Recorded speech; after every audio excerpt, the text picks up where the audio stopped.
I work with the Dubuque County Historical Collections, which you can see around me behind there. And that is all of the, I jokingly say that is the dead collections, but really history is alive. We're just not the living collections that you see in the aquariums. But working with the historic collections, we do try to blend those two concepts, the natural history and its impacts on human life.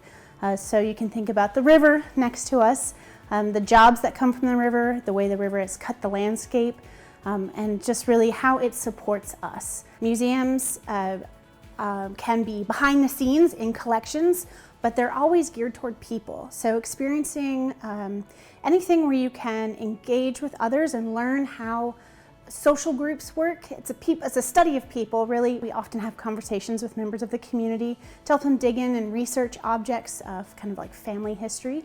But then we also use that for the wider community. The care and maintenance of that is kind of the practical side.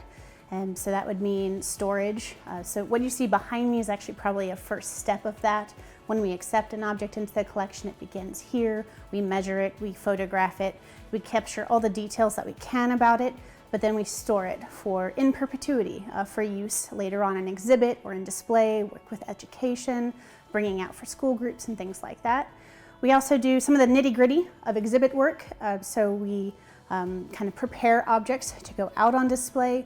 We write the content labels for it, and then we also do a little bit of dabble in social media or online websites or things like that. We provide the background knowledge that others can use to create content. All public sites like this really help us understand, even based on what we're interested in, what we're reading about, or the conversations that are there, who we are. What specific projects can we expect to see in the future? Sure. Well, one that you can expect to see, and it's already out to view, that has really well blended, I think, the history and the natural history portions of our organization is Rivers to the Sea, which is in the other building, the National River Center. The Rivers to the Sea really shows conservation stories, and that is probably I wouldn't say it's easy to do conservation, but it is the easiest way for us to discuss our impacts on the environment. And some of the ways that we suggest or present that humans can take an active role, besides just learning, would be the reduce of plastic use, walking perhaps instead of driving so much, especially if you're going short distances.